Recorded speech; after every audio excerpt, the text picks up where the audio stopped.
Study centre में आप सभी लोगों का स्वागत है। आज हम स्टार्ट करने जा रहे हैं जीके जीएस के मोस्ट इम्पॉर्टेंट क्वेश्चन जो कि सभी कॉम्पिटिटिव एग्ज़ाम्स के लिए बहुत ही इम्पॉर्टेंट हैं। तो इन क्वेश्चंस को हमने छांटा है अलग अलग सोर्सेज से। तो देखिए पहला क्वेश्चन क्या है आपका। भारत में मुद्रास्फीति के आकलन का सबसे प्रचलित माप क्या है? तो सीपीआई है। ऑप्शन नंबर सी सही होगा। What is the most common major for accessing inflation in India. अगला क्वेश्चन देखिए, सूर्य ग्रहण की स्थिति कब होती है? सूर्य ग्रहण की स्थिति कब होती है? चंद्रमा सूर्य पृथ्वी के बीच हो। चंद्रमा जो है वो सूर्य और पृथ्वी के बीच जब होता है तब सूर्य ग्रहण की स्थिति होती है और इसे इंग्लिश में क्या कहते हैं? Solar eclipse. और चंद्र ग्रहण को इंग्लिश में क्या कहते हैं? Lunar eclipse. अगला क्वेश्चन देखिए, किस वन क्षेत्र को पृथ्वी के फेफड़े के रूप में माना जाता है? अमेजन वर्षा वन, Amazon rainforest. Amazon rainforest को क्या कहा जाता है? लंग्स ऑफ द अर्थ कहा जाता है। अगला क्वेश्चन देखिए, संविधान के किस भाग में सहकारी समितियों का उपबंध किया गया है? In which part of the constitution are cooperative societies provided. तो ऑप्शन नंबर सी सही होगा, भाग 9 ख, भाग पार्ट 9 बी में। अगला क्वेश्चन देखिए, मुस्लिम लीग द्वारा प्रत्यक्ष कार्यवाही दिवस कब मनाया जाता है? मुस्लिम लीग द्वारा प्रत्यक्ष कार्यवाही दिवस कब मनाया जाता है? तो 16 अगस्त 1946, 16 अगस्त 1946, 16 अगस्त 1946 को डायरेक्ट एक्शन डे मनाया जाता है। और किस पार्टी द्वारा मनाया जाता है? ये मुस्लिम लीग द्वारा मनाया जाता है। अगला क्वेश्चन देखिए, भारत में चांदी के प्राचीनतम साक्ष्य किस सभ्यता में मिले हैं? भारत में चांदी के प्राचीनतम साक्ष्य किस सभ्यता में मिले हैं? तो ये हड़प्पा सभ्यता में मिले हैं, हड़प्पन सिविलाइजेशन। अगला क्वेश्चन देखिए, किस संत को कृष्ण और विष्णु का अवतार माना जाता है? किस संत को कृष्ण और विष्णु का अवतार माना जाता है? तो चैतन्य महाप्रभु को।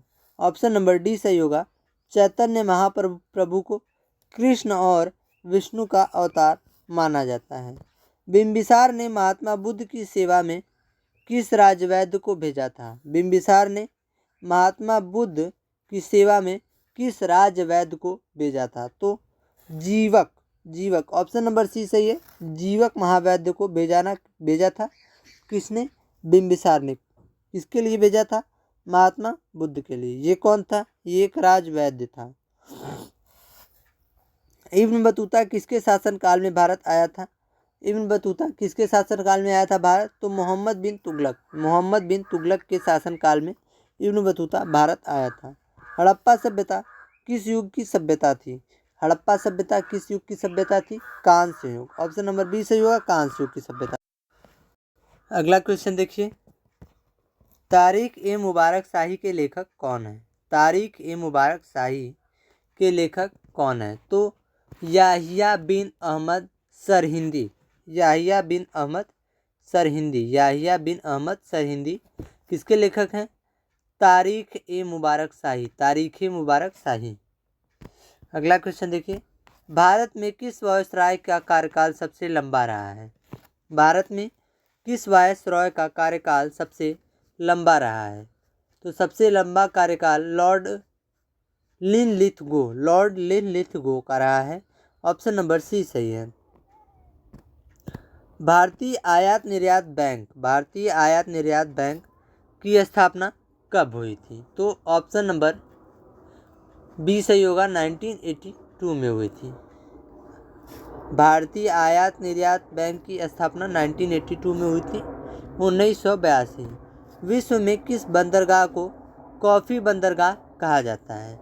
तो सेंटोस जो ब्राज़ील में है, सेंटोस बंदरगाह को कॉफ़ी बंदरगाह, कॉफ़ी पोर्ट बोला जाता है, coffee port of the world. राष्ट्रीय पोषण संस्थान नेशनल इंस्टीट्यूट ऑफ न्यूट्रिशन कहाँ स्थित है? तो ये हैदराबाद में स्थित है। ऑप्शन नंबर सी सही होगा, हैदराबाद।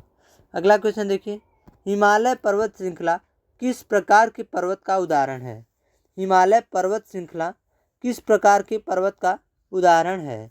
तो वलित पर्वत का उदाहरण है हिमालय पर्वत श्रृंखला, फोल्ड माउंटेन्स, वलित पर्वत। कश्मीर घाटी में स्थित उपजाऊ जलोढ़ मिट्टी को क्या कहते हैं? कश्मीर घाटी में स्थित उपजाऊ जलोढ़ मिट्टी को क्या कहते हैं? तो उसे करेवा कहते हैं। ऑप्शन नंबर सी सही है, करेवा। अगला क्वेश्चन देखिए, किस आंदोलन के दौरान ऑपरेशन जीरो आवर चलाया गया था? तो भारत छोड़ो आंदोलन के दौरान, भारत छोड़ो आंदोलन के दौरान ऑपरेशन जीरो आवर चलाया गया था। भारत छोड़ो आंदोलन, ऑप्शन नंबर बी सही होगा। अगला क्वेश्चन देखिए, रॉलेट एक्ट को जानबूझकर की गई हत्या किसने कहा था? रॉलेट एक्ट को जानबूझकर की गई हत्या, deliberate murder. Who called Rowlatt Act as a deliberate murder? तो BCF Andrews Deenabandhu, BCF, option number B सही होगा। CF Andrews, Deenabandhu, CF Andrews ने कहा था। अगला क्वेश्चन देखिए, बहिष्कृत भारत नामक पत्रिका का प्रकाशन किसने किया था? बहिष्कृत भारत नामक पत्रिका का प्रकाशन किसने किया था? ऑप्शन नंबर बी सही होगा, BR अम्बेडकर ने किया था, भीमराव अम्बेडकर। आधुनिक भारत का निर्माता किसे कहा जाता है? Who is called the maker of modern India? Raja Ram Mohan Roy को, राजा राम मोहन रॉय को। अगला क्वेश्चन देखिए, ड्यूस और डबल फॉल्ट शब्द किस खेल से संबंधित है? Terms deuce and double fault are related to which sport? Lawn tennis, option number C सही होगा, लॉन टेनिस से संबंधित है। प्राक्कलन समिति एस्टिमेट्स कमेटी में कितने सदस्य होते हैं? प्राक्कलन समिति एस्टिमेट्स कमेटी में कितने सदस्य होते हैं? तो कुल 30 सदस्य होते हैं। अगला क्वेश्चन देखिए, देश के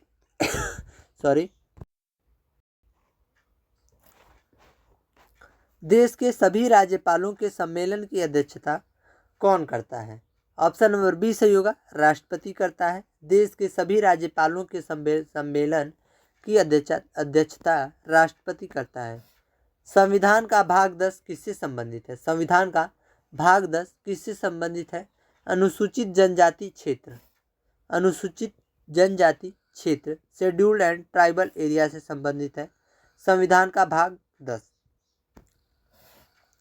नीति निदेशक सिद्धांत किस देश के संविधान से लिए गए हैं?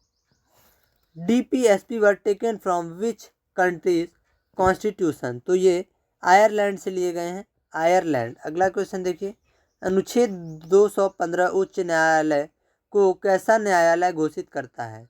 अनुच्छेद 215 हाई कोर्ट को कैसा न्यायालय घोषित करता है? तो अभिलेख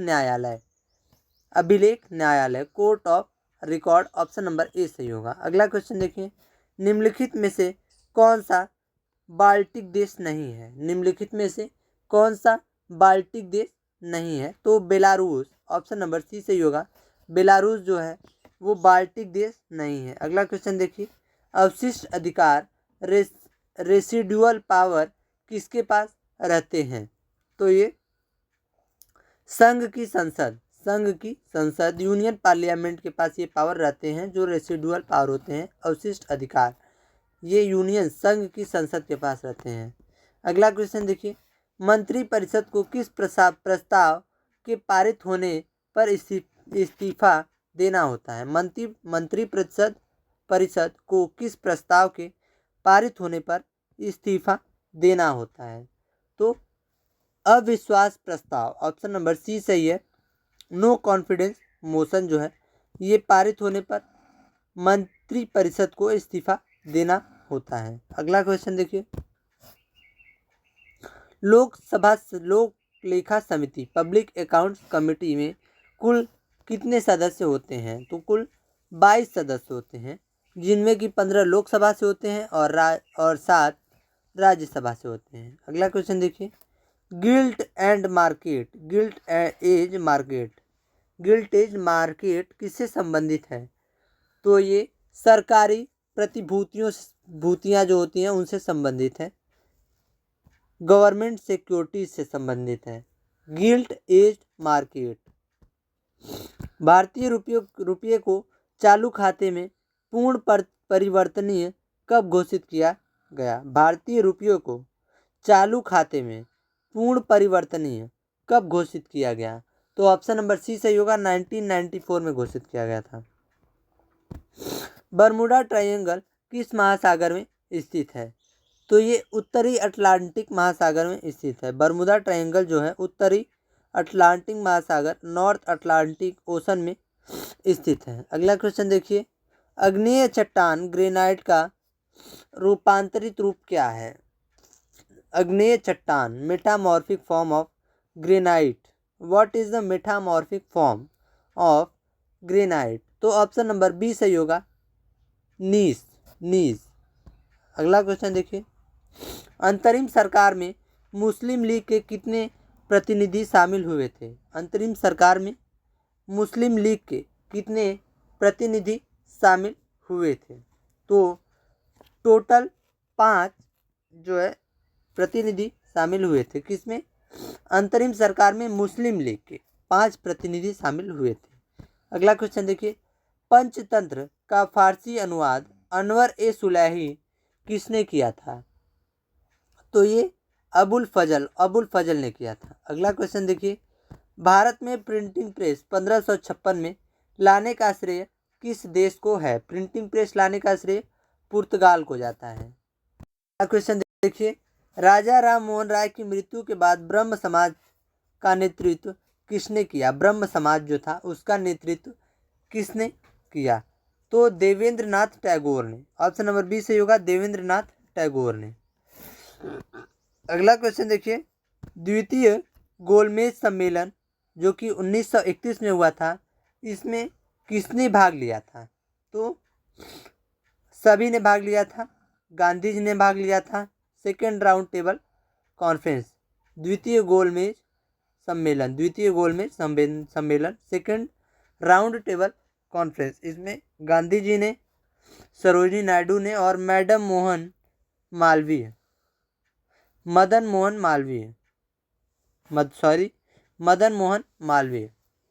अगला क्वेश्चन देखिए, भक्ति आंदोलन को दक्षिण से उत्तर भारत लाने का श्रेय किसे जाता है? भक्ति आंदोलन को दक्षिण से उत्तर भारत लाने का श्रेय किसे जाता है?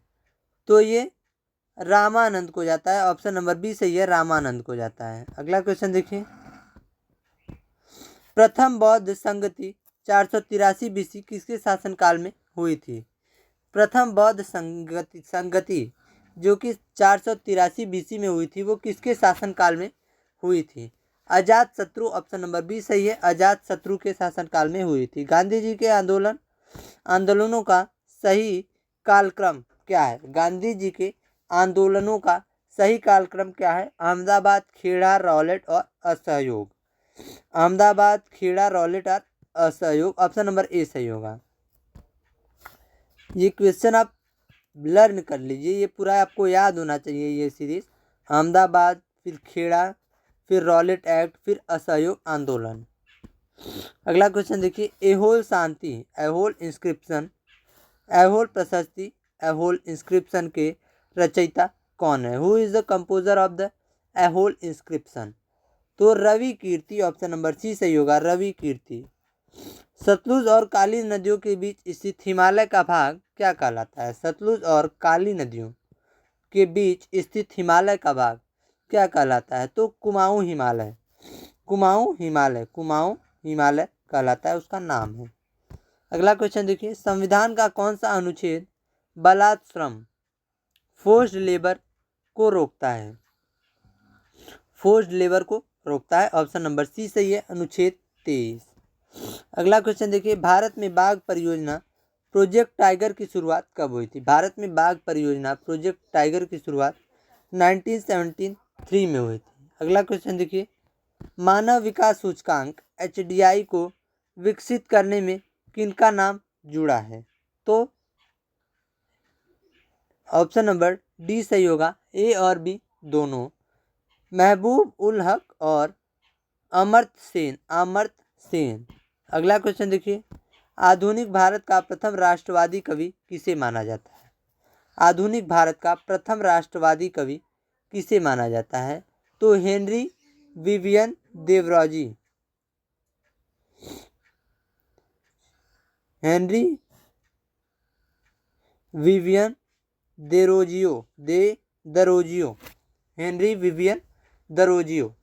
ऑप्शन नंबर सी सही है। अगला क्वेश्चन देखिए, कौन सी नदी विषुवत रेखा इक्वेटर को 2 बार काटती है? कौन सी नदी ऐसी है जो इक्वेटर को 2 बार काटती है? तो कांगो नदी। ऑप्शन नंबर ए सही है, कांगो नदी। आज के लिए इतना ही, मिलते हैं अगले वीडियो में। अगर वीडियो अच्छा लगा हो तो लाइक, सब्सक्राइब और शेयर करना ना भूलें। तब तक के लिए धन्यवाद।